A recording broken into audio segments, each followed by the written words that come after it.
थांबतो मग इथे थांबलो ना, इथे थांबलो पप्पा पप्पा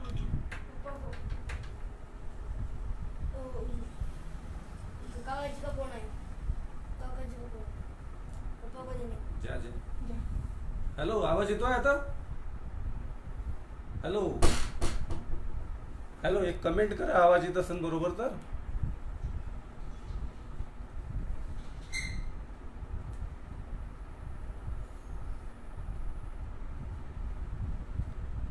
हॅलो, जय गुरु, आवाज येत आहे ना? नमो सद्गुरु ज्ञानदीपा प्रकाशा, नमो आद्य रूपानंता परेशा, नमो मंगला मंगल द्वैतहारी, नमो त्वत्कृपा पूर्ण दोषा निवारी. तुझे रूप ते पाहू दे विश्वव्यापी, तुझी पाऊले सेवू दे ग्रामरूपी. तुझे ज्ञान सर्वांतरी संचरू दे, तुझा सत्यानंद लोकी वसू दे. खरे नाम निष्काम ही ग्राम सेवा, झटू सर्व भावे करू स्वर्ग गावा. कळो हे वळो देहकारी पडू दे, घडू दे प्रभू एवढे हे घडू दे. घडू दे प्रभू एवढे हे घडू दे, घडू दे प्रभू एवढे हे घडू दे. सद्गुरुनाथ महाराज की जय. राष्ट्रसंत श्री तुकडोजी महाराज की जय. कर्मयोगी संत श्री गाडगे महाराज की जय. आज फेसबुक लाईव्हच्या या कार्यक्रमामध्ये आपल्या सर्वांचं स्वागत. आदरणीय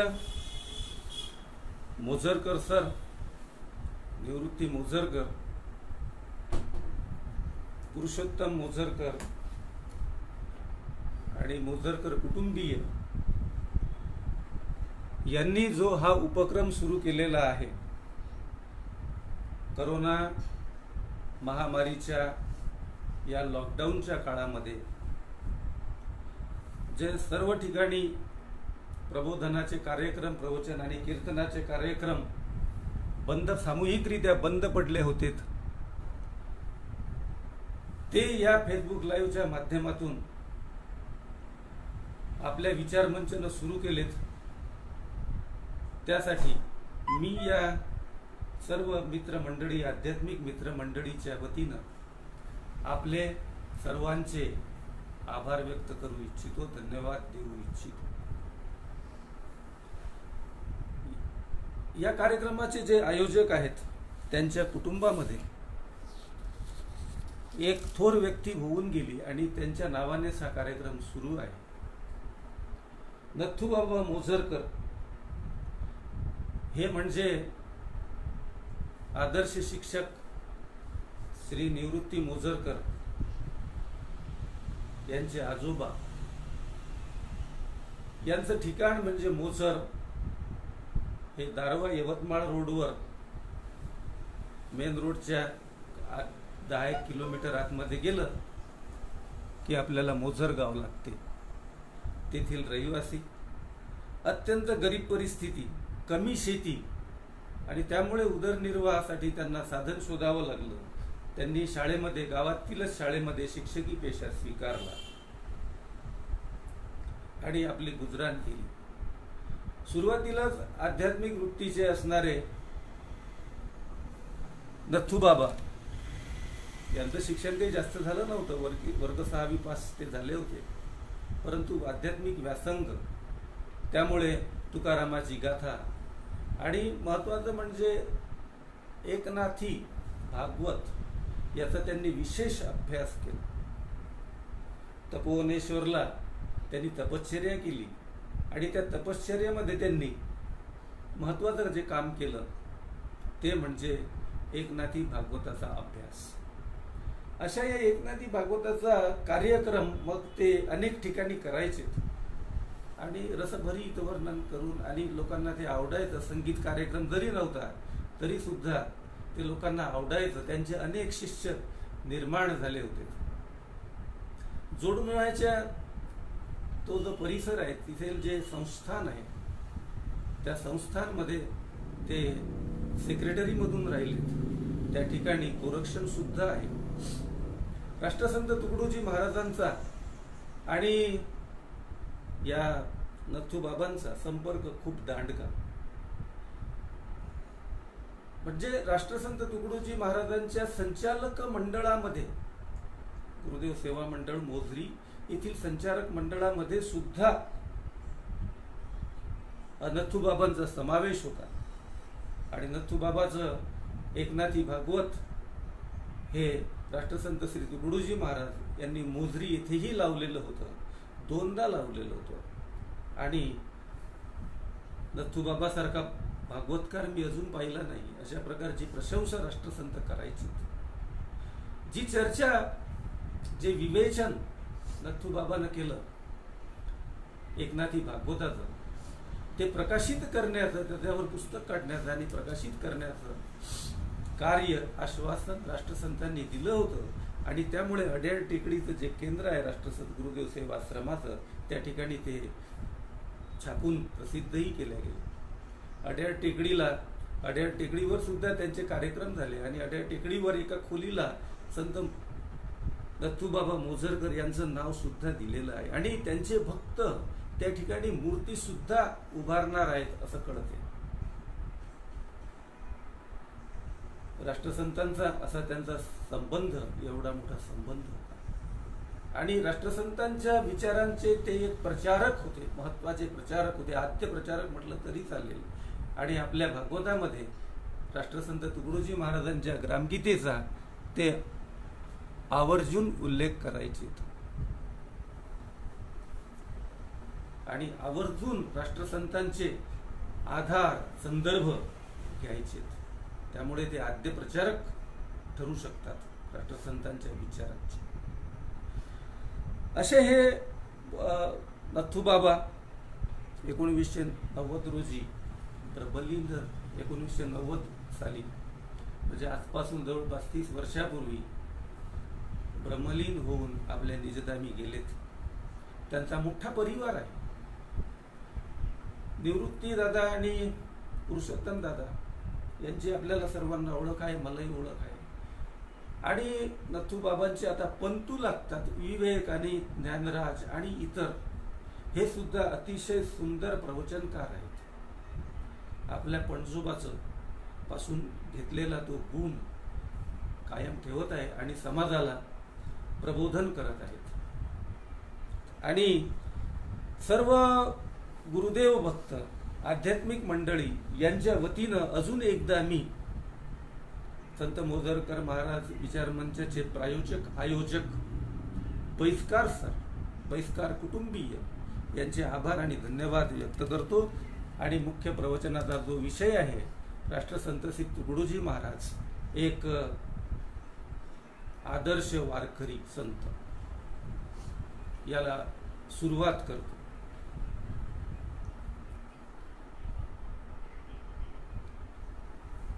मला वाटते की सर्वजणांना व्यवस्थित ऐकू येत आहे असं गृहीत धरून चालतो. आणि आपण सर्वजण लाईव्ह आहात याबद्दल सर्वांचे पहिल्यांदा आभार मानतो. नंतर शेवटी वेळ मिळणार नाही किंवा मला आठवण राहणार नाही म्हणून. आणि याच्यानंतरही हा कार्यक्रम लाईव्ह झाल्यानंतरही रेकॉर्ड झालेला कार्यक्रम पुन्हा कोणी पाहतील त्यांचेही मी आभार मानतो की त्यांनी तो कार्यक्रम त्यानंतर पाहिला असेल म्हणून. राष्ट्रसंत श्री तुकडोजी महाराज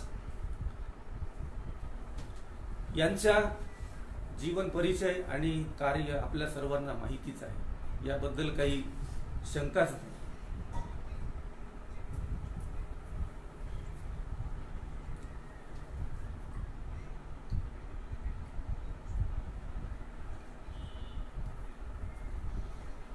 ज्या प्रमाणात राष्ट्रसंत तुकडोजी महाराजांच्या विचारांचा प्रचार आणि प्रसार व्हायला पाहिजे होता त्या प्रमाणात तो झाला नाही असं मला वैयक्तिकरित्या तरी वाटत आहे.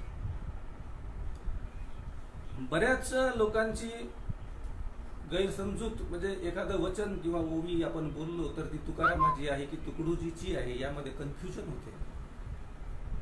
राष्ट्रसंत तुकडोजी महाराजांना इतर आध्यात्मिक मंडळी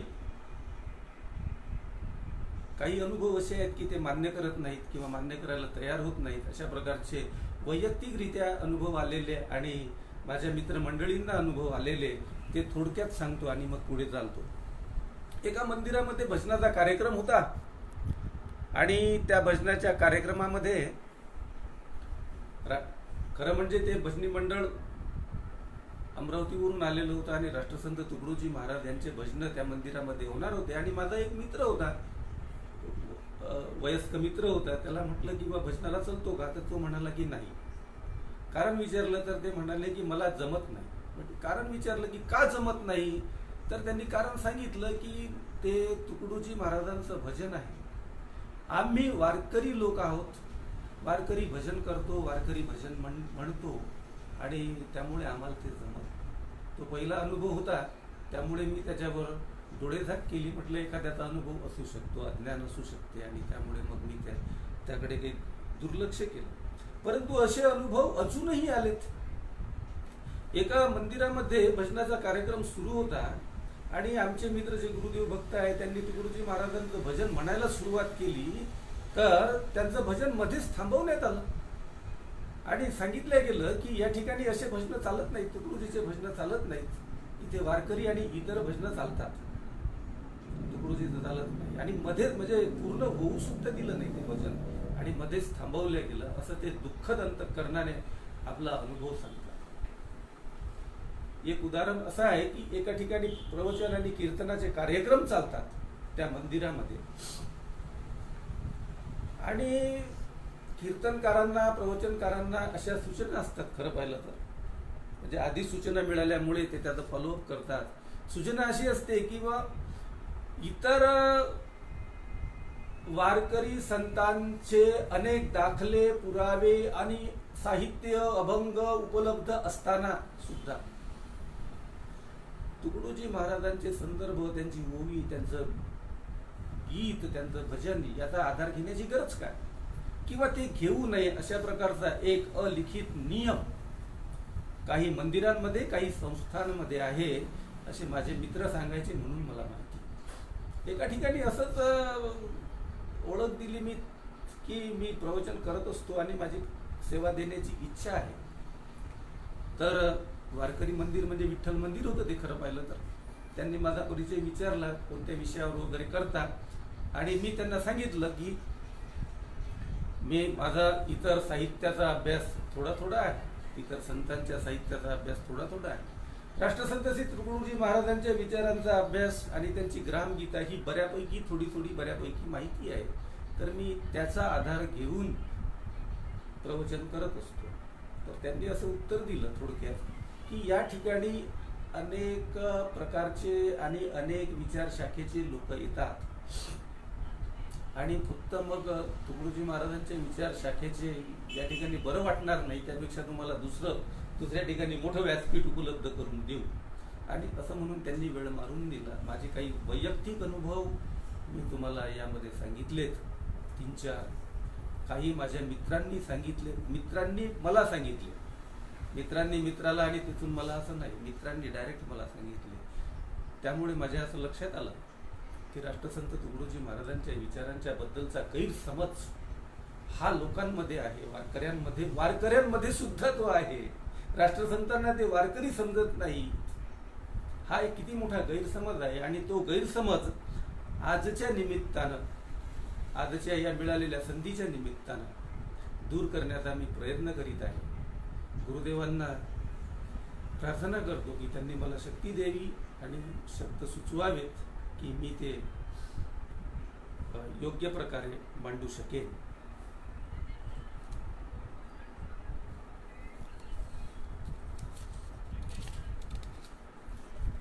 आणि चर्चेतूनच याची कारणमीमांसा मला मग चर्चेमधूनच समजली तशी की काय कारण असू शकतात, असे गैरसमज व्हायला काय कारण असू शकतात. तर एका मित्रानं सांगितलं की त्यातलं एक भजन आहे, राष्ट्रसंतांचं एक भजन आहे की पंढरपूरची वारी करण्या लांब लांब का जाता, पंढरपूरची वारी करण्या लांब लांब का जाता, अशा प्रकारचं भजन आहे. आणि मोझरीला जे रामकृष्ण हरी मंदिर जी त्यांनी रचना केली. त्यामुळे ते सांगत आहेत की इतक्या दूर जाण्याची काय गरज आहे.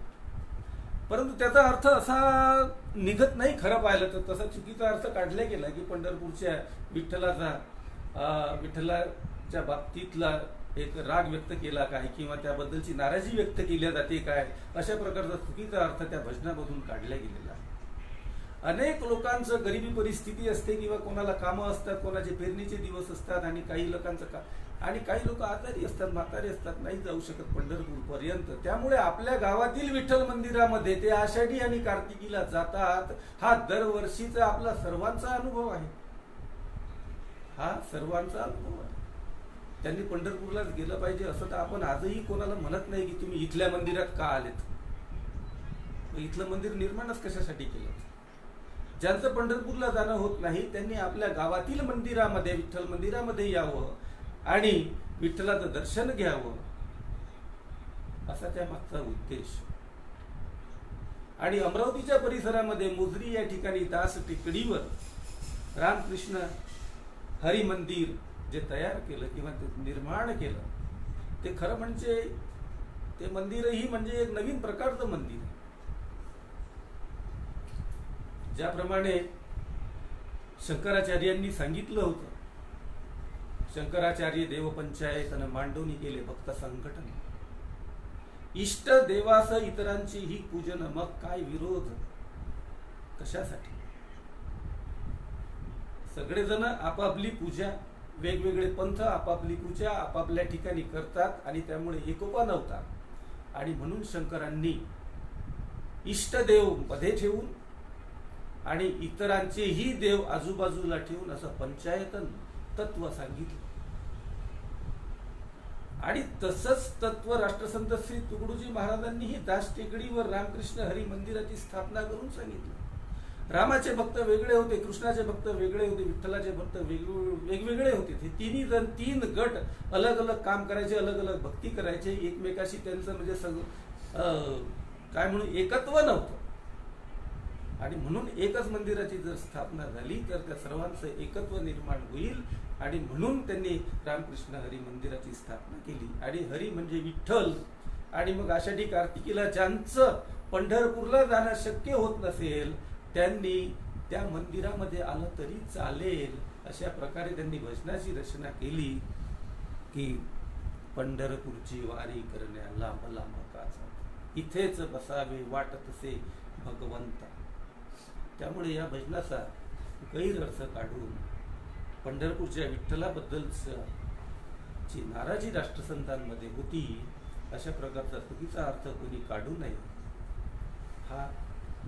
हा एक मुद्दा, एक कारण जे मला असं वाटतं की त्याचं स्पष्टीकरण व्हायला पाहिजे होतं. ते दुसरं अशाच प्रकारचं एक भजन आहे पहा. राष्ट्रसंतांनी एक भजन लिहिलं आणि त्या भजनाचा सुद्धा असाच काहीतरी गैरअर्थ काढला जातो.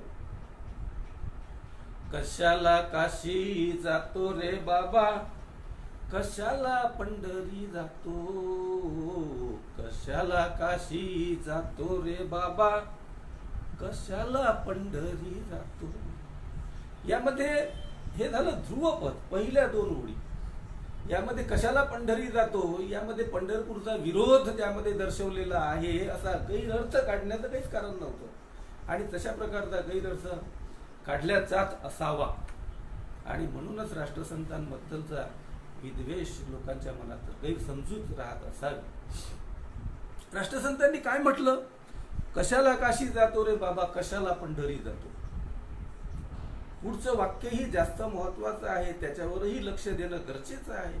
संत सांगती ते ऐकत नाही, इंद्रियाचे ऐकतो. संत सांगतात ते ऐकलं पाहिजे ना, ते ऐकत नाही, इंद्रियाचं ऐकतो. कीर्तनी मान डोलवितो परी, कोंबडी बकर खातो रे बाबा, कशाला पंढरी जातो.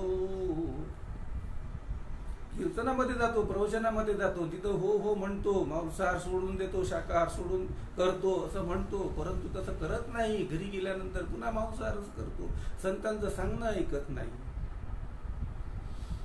तर मग कशाला पंढरी जातो असा प्रश्न आहे तो. असा तो एक उदाहरण तुम्हाला म्हणजे त्या प्रकारचं समजावून सांगण्यासाठी, हा विषय समजण्यासाठी सांगतो. हा विषय कसा आहे तो एक उदाहरण घेतल्यानंतर आपल्याला समजेल. एक विद्यार्थी आहे आणि तो मॅट्रिक पास झाला, 10वी पास झाला. एक विद्यार्थी आहे आणि तो 10व्या वर्गामध्ये आहे. पास झाला असं सोडून देऊ आपण, तो आता 10व्या वर्गामध्ये आहे. आणि 10व्या वर्गामध्ये असताना त्याच्या पालकांनी सहज त्याला एक गणित विचारलं. बाजारात जायचं, 100 रुपये दिले, 20 रुपये किलो आलू असतील, 2 किलो आलू विकत आणले तर किती रुपये शिल्लक येतील. तिसरीचं गणित आहे, खरं पाहिलं तर तिसरी किंवा जास्तीत जास्त चौथीचं गणित आहे. परंतु एखाद्या 10व्या वर्गात असणाऱ्या किंवा 9व्या वर्गात असणाऱ्या विद्यार्थ्याला जर हे गणित येत नसेल, 20 रुपये किलो आलू आहेत, 2 किलो आलू आणायचे आहेत, 100 रुपयाची नोट तुझ्या जवळ दिली तर किती रुपये परत येतील, अशा प्रकारचं गणित जर त्या 9वी किंवा 10वीच्या विद्यार्थ्याला येत नसेल तर मग कोणीही पालक म्हणा किंवा कोणीही त्या विद्यार्थ्याशी संबंधित संभाषण करणारा म्हणा सहजच म्हणेल ना त्याला, कशाला शाळेत जातो रे मग, कशाला शाळेत जातो रे मग. याचा अर्थ असा होतो का की त्याने शाळा सोडून द्यावी किंवा आता त्याने शाळेत जाऊ नये, त्याच्या पालकांनी शाळेतून काढून टाकावं, असं तर कोणी करत नाही. त्यामुळे एखाद्या वाक्य समजण्यास, एखादा शब्द समजण्यासाठी जसं त्याचा वाक्यात वापर केला तर अर्थ समजू शकतो, तसंच एखाद्या वाक्याचा अर्थ समजण्यासाठी त्याच्या आधीच्या ओळी, नंतरच्या ओळी, त्याचे संदर्भ माहिती असतील तर त्याचा अर्थ त्या प्रकारे लावला गेला पाहिजे. कशाला काशी जातो रे बाबा, कशाला पंढरी जातो, यामध्ये पंढरीचा विद्वेष करण्याचं काहीच कारण नाही. तुम्ही जर चांगलं वर्तणूक ठेवू शकत नसाल, संतांच्या मतानं ऐकू शकत नसाल, वारकरी संतांनी लिहून ठेवलेलं आहे, सांगितलेलं आहे, ते तुम्ही पाळत नसाल तर मग तुमच्या पंढरी जाण्यात काय अर्थ आहे आणि तीर्थयात्रा करण्यात काय अर्थ आहे. असं सहज बोललेलं जे वाक्यरचना आहे ती एवढी लावून घेण्याचं काही कारण नाही. पाहिलं तर ही एक गैरसमजूत असू शकते, म्हणून त्याचंही निरसन या माध्यमातून करणं गरजेचं होतं. आणि मला असं वाटते की ते झालं असावं. एक अशाच प्रकारचं भजन आहे पहा. मनी नाही भाव म्हणे देवा मला पाव, देव अशान भेटायचा नाही रे, देव बाजारचा भाजीपाला नाही रे. हे भजन मला असं वाटते, मी बऱ्याचशा गोष्टी पुस्तकातून वाचलेल्या आहेत. त्यांचे मासिक वगैरे येते, त्या मासिकामध्ये काही कडवेंनी लिहिलेलं पुस्तक आहे त्यामधून, आणि जे आठवते ते बोलत असतो. म्हणे नाही देव बाजारचा भाजीपाला नाही रे, हे भजन राष्ट्रसंतांनी पंढरीला म्हटलं असावं. आणि म्हणजे चर्चा अशी होती की पंढरीला त्यांनी हे भजन म्हटल्यानंतर तेथील मंदिरातील पुजारी रागावलेत, आमच्या देवाला तुम्ही भाजीपाला म्हणता का, देव बाजारचा भाजीपाला नाही रे, आमच्या देवाला तुम्ही भाजीपाला म्हणता. आणि मग त्यांनीच सांगितलं की राष्ट्रसंतांनी मग सांगितलं होतं, उत्तर दिलं होतं त्या प्रश्नावर की सावता माळ्यांनीच म्हटलेलं आहे, कांदा मुळा भाजी अवघी विठाबाई माझी. आणि सावता माळी तर पंढरपूरला गेलाही नव्हता, तरी तो विठ्ठलाचा भक्त होता. पंढरीपासून 6 कोसावरी सावता राहिला, जन्मभरी देव मिळविला, न करता वारी गावीच त्याने. कर्मयोग हाच पंढरीची पूजा आहे. खरं पाहिलं तर ते समजण्यासाठीच पंढरीची वारी असली पाहिजे, हा त्याचा अर्थ आहे, असं सावत्या माळ्यांनी सांगितलेलं. कांदा मुळा भाजी, ते भाजीपाला मी नाही म्हणत, भाजीपाल्याची सेवा केली सावता माळ्यानं आणि त्याला विठ्ठल मिळाला, असं त्याचं उत्तर राष्ट्रसंतांनी दिलं. आणि हे जे भजन आहे, मनी नाही भाव म्हणे देवा मला पाव, त्याच्या पुढच्या ओळी अशा आहे, दगडाचा देव त्याला वडराच भेव. छिन्नी हातोड्यानं काम करणार, दगड फोडणारा वड्डर. दगडाचा देव त्याला वडराच भेव, लाकडाचा देव त्याला अग्नीच भेव. सोन्यात चांदीचा देव त्याला चोराच भेव देव बाजारचा भाजीपाला नाही रे. हो म्हणी नाही भाव म्हणे देवा मला पाव. काही लोक या भजनाचा वेगवेगळ्याच प्रकारचा अर्थ घेऊन लोकांची गैरसमजूत तयार करतात. अंधश्रद्धा निर्मूलन समितीचं कार्य खूप चांगलं आहे तसं पाहिलं तर, परंतु काही त्याचे सदस्य किंवा काही त्याचे प्रचारक असं सांगतात की राष्ट्रसंत तुकडोजी महाराजांना आणि गाडगे महाराजांना सुद्धा देव ही संकल्पना मान्य नव्हती. आणि त्याचा पुरावा काय तर हे भजन मनी नाही भाव म्हणे देवा मला पाव. दगडाचा देव त्याला वटरा. राष्ट्रसंत तुकडोजी महाराजांनीच म्हटलं. लाकडाचा देव त्याला अग्नीचं भेव. सोन्या चांदीचा देव त्याला चोराचं भेव. मूर्तीमध्ये देव नसतो हे राष्ट्रसंतांनीच सांगितलं. आणि त्यामुळे अंधश्रद्धा निर्मूलन समिती किंवा म्हणजे नरेंद्र दाभोळकरचं, श्याम मानव यांचं काम खूप अत्युच्च पातळीचं आहे आणि खूप चांगल्या पातळीचं आहे. त्यांच्याबद्दलचा काही प्रश्नच नाही. परंतु गाव पातळीवरील काही लोक, काही सदस्य जे अर्धवट ज्ञानी असतील ते असं सांगतात की राष्ट्रसंतांना, गाडगे महाराजांना देव ही संकल्पना मान्य नव्हती. आणि पुरावा काय देतात तर मनी नाही भाव, दगडाचा देव त्याला वडराचं, असे पुरावे देऊन राष्ट्रसंतांबद्दल आणि यांच्याबद्दल गैरसमज निर्माण करतात. खरं पाहिलं तर गाडगे महाराज सांगायचेत ना. गाडगे महाराज पुढे काय सांगायचेत की देवाचं अस्तित्व, देवाचं अस्तित्व हे दिसणारं नाही. वारा पाहिला का कोणी? आज बांद्र्याच्या स्टेशनवर होता, उद्या ठाण्याच्या स्टेशनवर गेला, असा वारा पाहिला का कोणी? देव ही पाहायची गोष्ट नाही. गाडगे महाराज सांगायचे पाहायची गोष्ट नाही असं सांगायचे, परंतु देव अमान्यच केला. गाडगे महाराजांनी असं कुठं दिसतं? राष्ट्रसंत तुकडोजी महाराजांनी प्रस्तुत भजन जे आहे म्हणजे नाही भाव, याच्या पुढचं जे कडवं आहे ना, तेही आवर्जून सांगितलं पाहिजे लोकांना. आणि पब्लिकला जे सांगतात की राष्ट्रसंतांना देव मान्य नव्हता, त्यांनी हे सांगितलं पाहिजे. पुढचं कडवं ते हेतुपुरस्सर सांगत नाहीत, कारण धार्मिक व्यासपीठावरूनही राजकारण करता आलं पाहिजे किंवा राजकारण ते लोक करत असतात आणि त्यांचा तो हेतू दुष्ट हेतू असतो. खरं पाहिलं तर ते तसा असू नये. जे मनात वेगळं तोंडात वेगळं असं असू नये. पूर्ण भजन जर सांगितलं तर अर्थ ताबडतोब लक्षात येतो. पुढचं कडवं म्हणे नाही भाव म्हणे देवा मला पाव, त्याचं असं आहे देवाचं देवत्व आहे ठाई ठाई.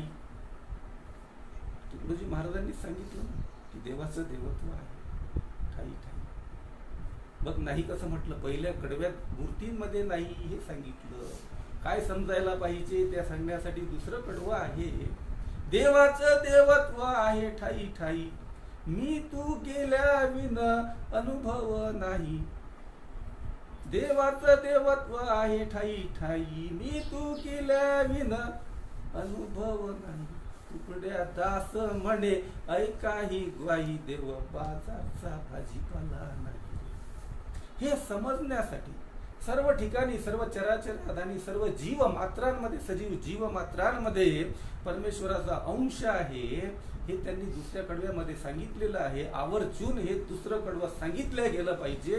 माझ्या मित्राशी बोलत असताना त्यांनी सांगितलं की हे दुसरं कडवं मला माहितीच नव्हतं.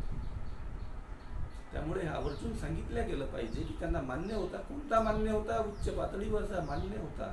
सर्व सजीव मात्रांमध्ये असणारा परमेश्वर, गोरगरिबांमध्ये असणारा परमेश्वर त्यांना मान्य होता. तो सांगण्याचा त्यांनी आटोकाट प्रयत्न केला. अजून एक भजन आहे ना,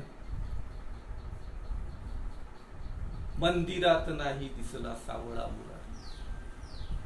मंदिरात नाही दिसला, मग कुठे दिसला? मंदिरात नाही. देवाचं अस्तित्व राष्ट्रसंतांनी म्हटलं, मग कुठे दिसला? की तो कर्मचाऱ्यांमध्ये, काम करणाऱ्यांमध्ये दिसला. पंढरपूरच्या वारीला गेले असताना विठ्ठलाचं दर्शन घेतलं आणि बाहेर आले. आणि बाहेर आल्यानंतर जेव्हा त्यांनी पाहिलं की पाण्यानं तुंबलेलं गटार, जे लोक भक्त जे मंदिरामध्ये जाणार आहेत त्या भक्त पाण्याने गटारामध्ये तुंबलेलं पाणी त्यातून तुडवत जात आहेत, ओले होत जात आहेत. आणि ते पाणी साफ करण्यासाठी, नालीचा मार्ग मोकळा करण्यासाठी शेजारच्या घरातून बांबू आणून आणि ती नाली साफ करत असणारा जो फकीर दिसला, त्या फकीरामध्ये राष्ट्रसंत म्हणतात की तो तिथं होता, बाहेर होता, नाली साफ करताना. मंदिरात नाही दिसला सावळा मुळा. कुठे दिसला? मंदिराच्या बाहेर दिसला. कोण होता मंदिराच्या बाहेर? निष्काम कर्मयोगी संत गाडगे महाराज होते. पंढरपूरला नेहमी जायचे आणि लोकांच्या कल्याणासाठी, लोकांच्या सुविधेसाठी रस्ते साफ करायचेत, पटांगण साफ करायचेत, नाली साफ करायचेत.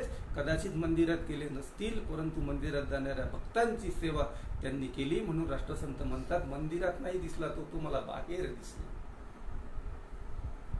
अशा आणि हे समजण्यासाठीच तर पंढरीची वारी असते. हे समजण्यासाठीच पंढरीची वारी असते. त्यामुळे राष्ट्रसंतांच्या बद्दलचे गैरसमज का झाले असावेत हे त्यांच्या काही 3 ते 4 भजनांचा आढावा घेऊन आपल्याला सांगितलं आणि ते गैरसमज नष्ट करण्याचा प्रयत्न केला आणि ते गैरसमज आणि ते कारण मीमांसा आपल्याला पटली असावी असं समजून पुढे चालतो. आता पुढचं जे चरण आहे, पुढचा जो मुद्दा आहे की राष्ट्रसंत हे वारकरी कसे होते.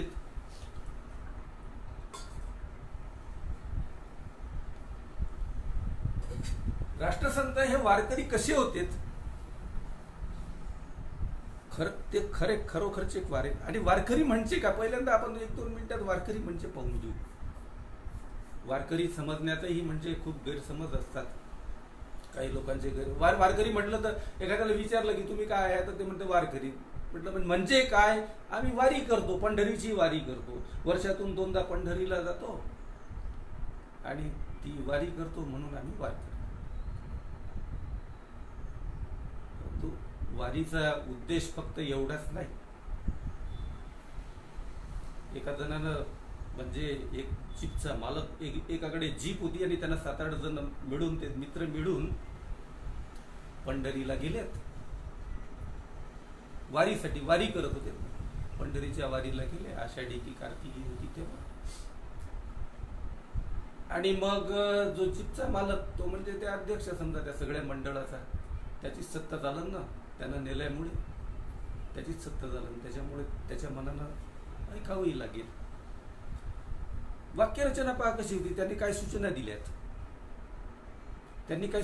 आपल्या 7-8 मित्रांना त्यांनी सूचना दिल्यात. रांगेत उभं राहा, पटपट दर्शन करा, मग आपण निवांत जेवण करू. रांगेत उभं राहा, पटपट दर्शन घ्या, मग आपण निवांत जेवण करू.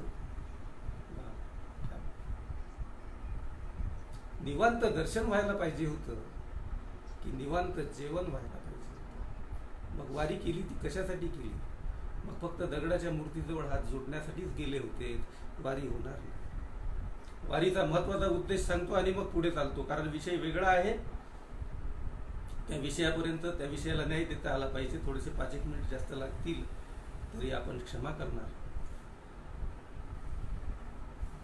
महत्वाचा जो उद्देश आहे तो आहे पुंडलिकाची भक्ती. जी पुंडलिकाची भक्ती पाहून विठ्ठल त्या ठिकाणी आला, ते आपल्या मनामध्ये रुजलं पाहिजे. आई वडिलांच्या बद्दल आणि म्हाताऱ्यांच्या बद्दल प्रेम आपल्यामध्ये रुजलं पाहिजे. हे आपल्याला वारंवार कळावं, वर्षातून 2दा कळावं, कमीत कमी एकदा तरी कळावं, यासाठी आपण पंढरपूरला गेलो पाहिजे. हा वारीचा महत्वाचा उद्देश आहे. एखाद्या वेळेस पंढरपूरच्या विठ्ठल मंदिरात नाही गेले तरी चालेल, विठ्ठलाचं दर्शन नाही घेतलं तरी चालेल, परंतु पुंडलिकाचं दर्शन अवश्य घ्या, कारण तेच जास्त महत्वाचं आहे. कारण त्याचे जे गुण आहेत, स्वभाव गुण होते, ज्या कारणासाठी विठ्ठल आजही उभा आहे, युगी 28 विटेवर उभा, ज्या कारणासाठी विठ्ठल अजूनही उभा आहे, ते कारण काय आहे हे समजून घेतलं, त्या पुंडलिकाचं दर्शन घेतलं, ते वृत्ती आपल्यामध्ये बाणवली, त्याप्रमाणे वागण्याचा निश्चय केला, तर वारी सफल झाली असं समजू, आणि तो खरा वारकरी. दरवर्षी नाही गेला तरी चालेल, केव्हा तरी एकदा गेला आठवण यासाठी किंवा पुन्हा त्याची उजळणी होण्यासाठी तरी चालेल, तो वारकरी. राष्ट्रसंत वारकरी कसे होते हे आपल्याला पाहायचं आहे. राष्ट्रसंत श्री तुकडोजी महाराज यांचे आजी आजोबापासूनही ते वारकरी होते. म्हणजे वारीमध्ये त्यांचे आजी आजोबा सुद्धा जायचे, आणि त्यांचे आजी आजोबांचं देहावसानही वारीच्याच काळात आणि वारीतच झालं असं कळते. राष्ट्रसंत तुकडोजी महाराजांचं बालपण आणि आयुष्य हे गरिबीत गेलं. खरं पाहिलं त्यांचं बालपण, आई आणि वडील हे गरीब होते. वडील शिंपी काम करायचे आणि अतिशय गरिबांचे खूप काही म्हणजे आदर सत्कार नसतो गावामध्ये किंवा मित्रमंडळीमध्ये. त्यामुळे अशा प्रकारचा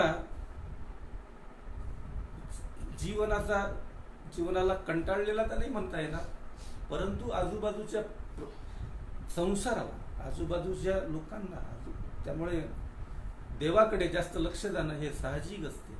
आणि बालवयात त्यांचं ते लक्ष परमेश्वराकडे त्याच्यामुळे लागलं. आणि पहिली वारी राष्ट्रसंतांनी जी केली ती 1923 साली केली.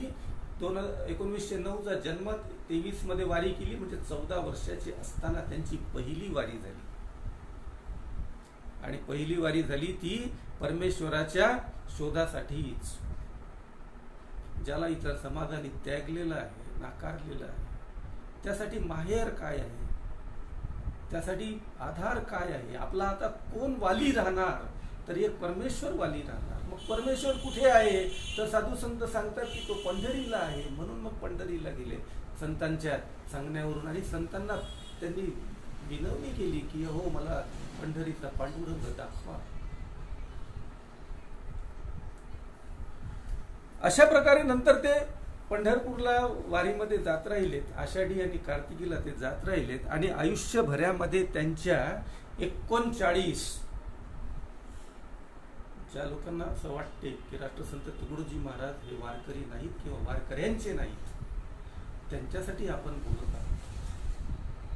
राष्ट्रसंत तुकडोजी महाराजांचे विचार आणि त्यांचं साहित्य, त्याचा आधार घेऊन अनेक रस्ते, अनेक मार्ग निर्माण झाले. आणि त्या अनेक मार्गांवरून अनेक प्रकारचं मार्गदर्शन होत आहे.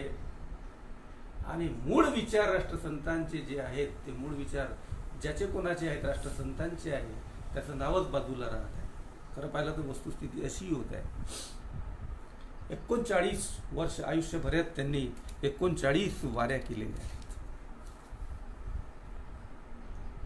1953 सालची जी वारी होती, त्या वारीमध्ये राष्ट्रसंतांना ग्रामगीता लिहिण्याची प्रेरणा मिळाली आणि ती पंढरपूरला मिळाली. राष्ट्रसंत म्हणतात की पुण्यक्षेत्र पंढरपुरी बैसलो असला चंद्रभागे तिरी. 1953 ला पुण्यक्षेत्र पंढरपुरी बैसलो असता चंद्रभागे तिरी, स्फुरू लागली ऐसी अंतरी विश्वाकार वृत्ती मनामध्ये यायला लागली. कशी यायला लागली? गाव हा विश्वाचा नकाशा, गावावरून देशाची परीक्षा, गावाची भंगता अवदस्या येईल देशा. त्यामुळे गावाचा उद्धार आधी झाला पाहिजे, हे असे मनात विचार येत होते. जाणावे ग्राम हेची मंदिर, ग्रामातील जन सर्वेश्वर, सेवा हेची पूजा निरंतर, हाची विचार निवेदावा, असा विचार मांडावा, अशी प्रेरणा, अशी स्फूर्ती 1953च्या आषाढी वारीच्या निमित्तानं राष्ट्रसंत तिथे गेले असताना त्यांना प्रेरणा मिळाली, स्फूर्ती मिळाली. कुठे तर पांडुरंगाच्या तिथे. राष्ट्रसंतांनी ग्रामगीतेमध्येही वारकऱ्यांना अनेक महत्वाचं स्थान दिलेलं आहे. जवळपास 145 विचारवंतचा उल्लेख ग्रामगीतेमध्ये घेतलेला आहे. आणि प्रत्येक अध्यायाच्या सुरुवातीला राष्ट्रसंतांनी महत्वाचा विचारवंत जो असेल त्या अध्यायाशी संबंधित विचारांचा त्याचा फोटो, त्याची प्रतिमा अध्यायाच्या सुरुवातीला जोडली. आणि यामध्ये बरेचसे वारकरी संतही आहेत. त्यामुळे वारकरी संत इतर संतांनाही ग्रामगीतेमध्ये खूप मोठं स्थान राष्ट्रसंतांनी दिलं, त्यांना अजरामर करून ठेवलं.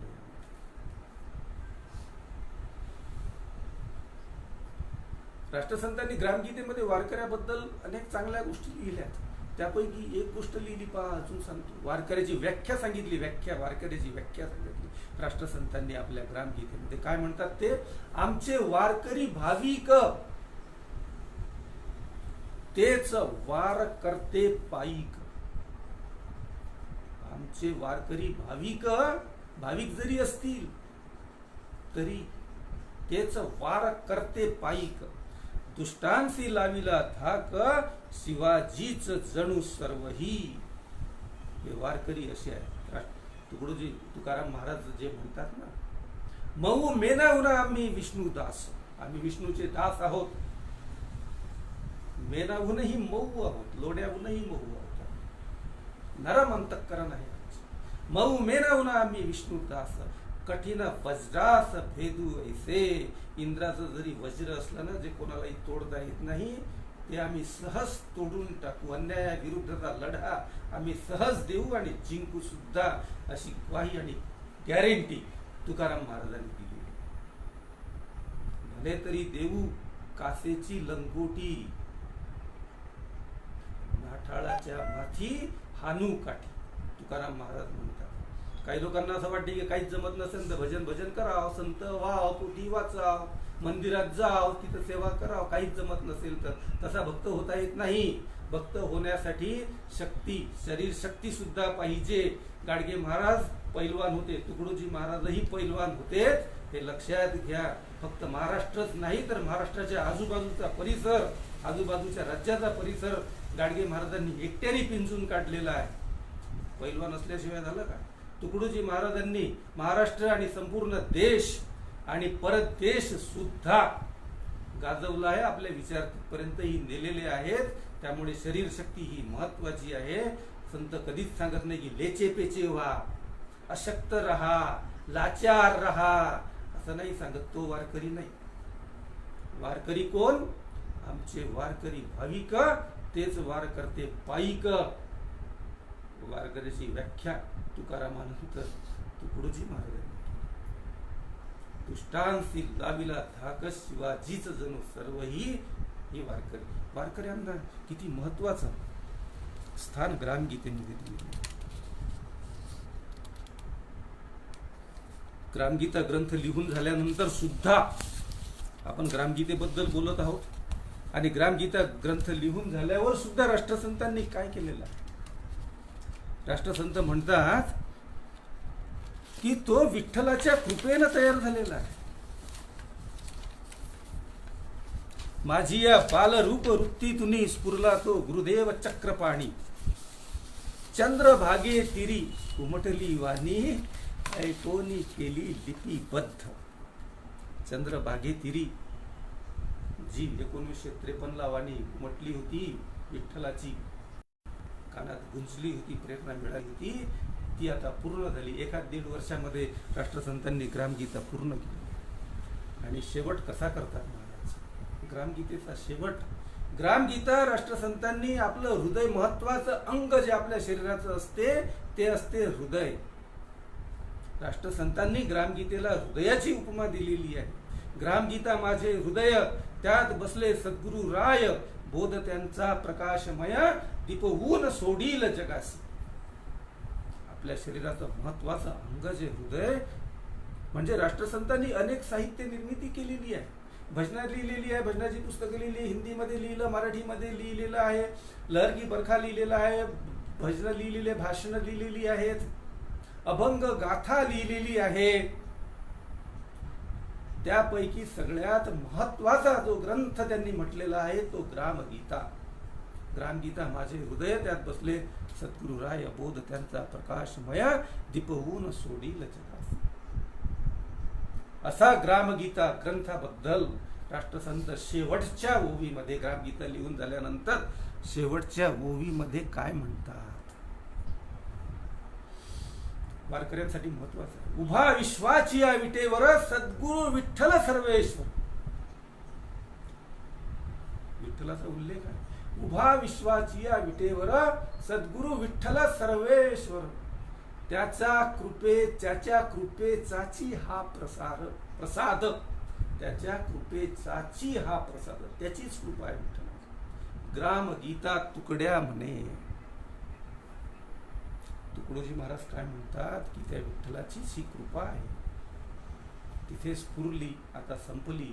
त्याच्या कृपेमुळेच हे सर्व लिखाण झालं. हे संपूर्ण श्रेय राष्ट्रसंत जे देतात ते विठ्ठलाला देतात. उभा विश्वाची या विटेवर सद्गुरु विठ्ठल सर्वेश्वर,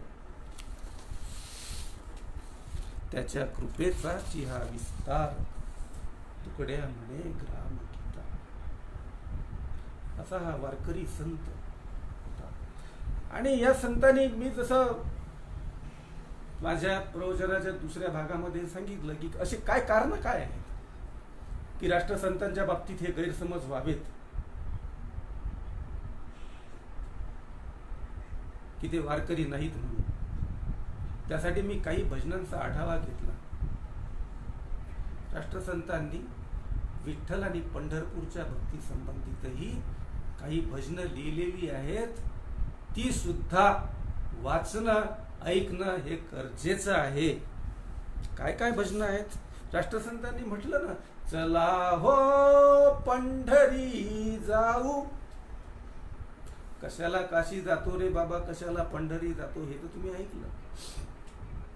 पण हे पण ऐकून घ्या ना, चला हो पंढरी जाऊ, जीवाच्या जीवलगा पाहू. त्यांनी हे पण तर म्हटलेलं आहे. याच्यावरही जोर द्या, हेही समजून घ्या. अजून एक भजन आहे, भजन ऐक, अभंग आहे. पंढरीचे सुख नाही कोण्या धामा,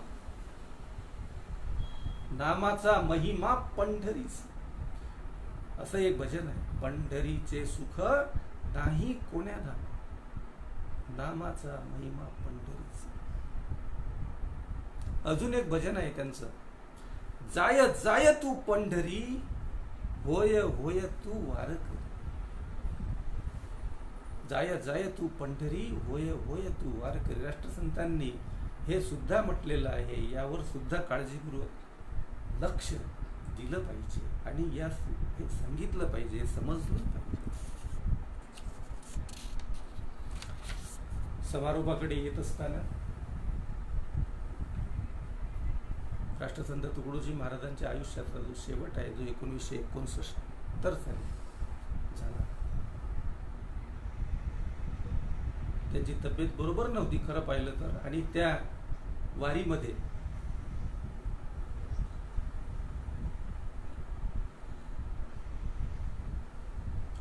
पंढरपूरला 3 दिवस त्यांचा कार्यक्रम झाला, भजन आणि भाषणाचा कार्यक्रम. आषाढी एकादशीच्या निमित्तानं 1968 जुलै, म्हणजे दरवर्षी त्यांच्या 39 वाऱ्या झाल्या ना, फक्त हात जोडून दर्शन घेऊन परत आले, आपला लवाजमा आपले भक्त घेऊन गेले आणि हात जोडून परत आले, अशी वारी नाही करायचे राष्ट्रसंत. राष्ट्रसंत जे वारी करायचे तिथे 3 दिवस राहायचे. 3 म्हणजे शेवटच्या वेळेस ती 4, 5 आणि 6 अशा तारखा होत्या त्या जुलै महिन्यातले. तिथे राहायचे, थांबायचे. हनुमान मैदानाचा जो, हनुमान मंदिराचा जो परिसर होता, जे मैदान होतं, त्या ठिकाणी ते भजन आणि भाषण करायचे. भजन आणि त्यांच्या भजनाची वैशिष्ट्यता होती, ते लोकांना प्रबोधनात्मक भजन राहायचे. भजन झालं किंवा भजनाच्या सुरुवातीला संदर्भ किंवा या गोष्टीतून भाषण, थोडंसं भाषण, भजन आणि भाषणाचे त्यांचे कार्यक्रम राहायचे. 3 दिवस पर्यंत तिथे येणाऱ्या भाविक भक्तांना ते मार्गदर्शन करायचे. यातून खरी सेवा किंवा खरी पूजा विठ्ठलाची व्हायची. हा त्यांचा पूजा करण्याचा प्रकार होता. आणि 1900 दरवर्षी असं करायचे. आणि 1968ला सुद्धा आजार होता, ताप होता. त्या तापेत सुद्धा त्यांनी भजन म्हटलं आणि आता शरीर साथ देत नव्हतं. तरी सुद्धा त्यांच्या मित्रांनी म्हटलं की आता भजन बंद करा, आपली तब्येत बरोबर नाही, घशाचा त्रास होत आहे. तरी सुद्धा त्यांनी काही भजनं म्हटलीतच. आणि शेवटचं भजन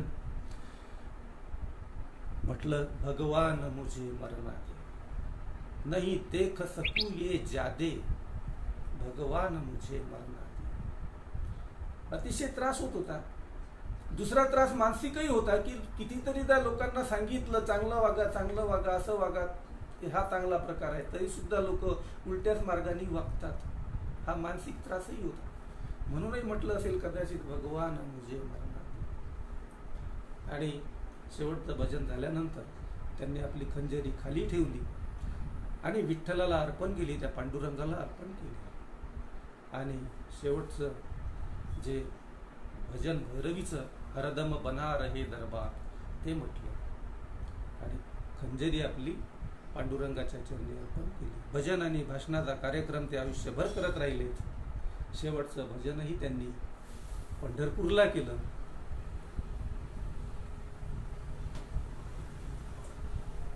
शेवटचं भजन सुद्धा त्यांनी पंढरपूरला केलं. आणि ज्या खंजेरीवर त्यांचं अतीव प्रेम होतं,